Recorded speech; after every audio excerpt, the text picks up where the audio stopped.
সকাল সকাল টিফিন খাওয়া দাওয়া করে নিয়ে আমি আর বোন মিলে বেরিয়ে পড়লাম। এবার কোথায় বেরোচ্ছি সেটা দেখতে হলে তো অবশ্যই পুরো ভিডিওটা দেখতে হবে। এদিকে আমি চলেও এসেছি, আর কখন যে বোন ক্যাচ মেরে কয়েকটা রিলস করছিল আমি তো বুঝতেই পারিনি। এরপর গাড়িটা পার্কিং করে রেখে এই কেকের দোকানে চলে এসেছি। হ্যাঁ, এটা আমাদের আশেপাশেরই একটা দোকান। এরপর দুজনে মিলে ঠিক করছিলাম যে কোন ফ্লেভারটা নিয়ে যায়, কারণ চকলেট তো আমরা সবসময়ই খাই। তাই জন্য আমি আর বোন ঠিক করলাম এবারে তাহলে স্ট্রবেরিটাই নেওয়া যাক।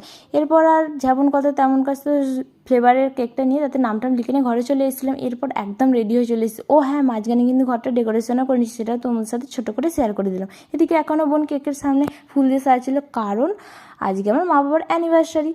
তো যে শাড়িটা দেখতে পাচ্ছেন এটা আমার বাপি মাকে অ্যানিভার্সারিতে গিফট করেছে, তাই মা বাপি দুজনেও সুন্দর করে সাজিয়ে দিলাম।